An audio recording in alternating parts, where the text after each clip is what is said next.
Welcome to the Any Nation Network show. I am your host, Antoine M Dillard. Today we're going to be talking about Barbatachtian. Going to spotlight it. Sure, I'm saying it wrong. We have an interview today with the creator of the series, Ian Austin, and he is going to say it right, I am sure. Before we get started, I just want to say thank you for tuning in, watching on YouTube. Make sure you like, subscribe, share, let everybody know about the Any Nation Network show and the Any Nation Network. Bunch of filmmakers on there, busting their butts, putting in work.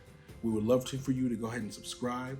Go over to AnyNationNetwork.com. It's only $4.99 a month, and you can watch not only this series of movies, but you can watch a ton of other movies from a bunch of filmmakers from around the world. I'm talking about filmmakers from the UK, from of course America, from Canada, from South America, South Africa, I should say. So really a broad spectrum of films you can watch for only $4.99 a month. No ads ever, and it will always be $4.99 a month. So without further ado, let's get into it. Let's bring on the guest, Ian Austin. How's it going, Ian? I am doing fantastic. I've just made a short movie, which is kind of cool. On the way back from watching some wrestling in town, but I'm very cool.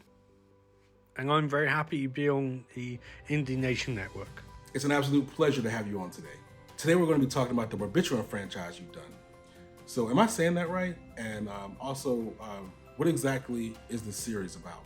What is Barbatachtian and its sequels about? It's basically about a guy named Chess Serum who has a bad day, and another bad day, and then another bad day, and another one, and another one, and they're basically just my ode to 1980s sort of horror movies like Child's Play and Nightmare on Elm Street and Friday the 13th, where it got increasingly weird and wacky, and also kind of loosely inspired by stuff like Paranormal Activity and Evil Dead. I just love horror movies, and I thought, well, first one came about because I was during the pandemic and I was working frontline shifts in the NHS, and I figured, hey, I literally cannot do anything other than this, so I might as well make a horror movie, and I made a horror movie, and then I didn't stop making horror movies, I kept making them. And I have a franchise of increasingly bizarre horror movies, which at some point would star people other than me, but at the moment they don't, because that's cool. But it's really elevated me into making other stuff. But anyway, go back to your question, what are the movies about? They're about a guy who has a terrible day. They're not deep horror movies. I guess you can say they're loosely related to my life in some regards, but in other regards, they're just dumb horror movies that seem to make me some amount of money. So there you go. Yeah. Wow. So what inspired you to make this film series? What inspired me to make them? First thing that inspired me to make them was I always wanted to make a movie, and horror movies are cheap and they're easy to make. Second thing was, again, during the pandemic, what else was I going to do, really? I was stuck inside all the time. I finished Tiger King, and I figured, hey, let's make a horror movie. So I did. I enlisted all the resources I had. I shot, edited, wrote, acted, directed, basically everything I did, with some help from my friends who are lovely enough to do some remote cameos, and I haven't stopped since. I guess the main inspiration, if I'm being honest, is Evil Dead, because I always want to make something similar to that. I didn't have a cabin, I have flat.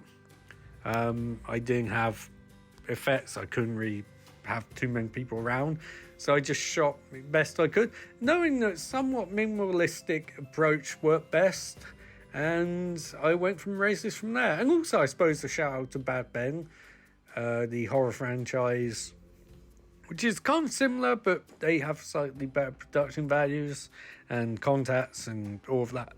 But what they don't have is, they don't have my weird sense of humour, because I'll argue that Barbatachtian is damn funny. If you view it as in what it was intended as, which is half horror movie, half comedy, you will have a laugh and good time. Are there any final thoughts or anything additional you'd like to let the people know? I think what I would hope people got from movies is, one, anyone can make a movie, because that's something I'm always trying to say. People, the whole concept of movies, that people try and mythologize them as being these super difficult things, and I'm not saying they're easy, I'm just saying there's ways of making the movie you want to make without having to wait for $50 million or whatever. Because I spent 35 years I was 35 when I made the first Barbatachtian movie. I spent from 21 when I finished my university course. Actually, no.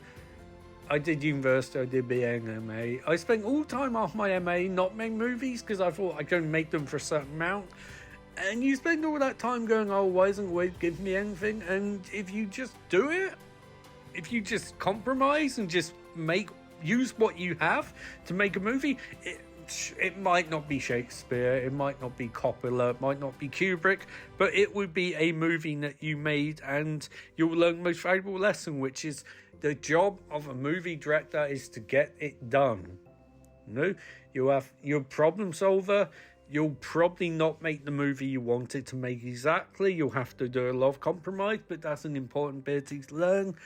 And I would hope that people just enjoy it. I mean, this isn't art. In some cases, this isn't even good. But I think it's fun. I'm serious. I know a lot of people have said, oh, you did this, you should have done that, you should have done that. I have watched these movies over and over again. I edited them.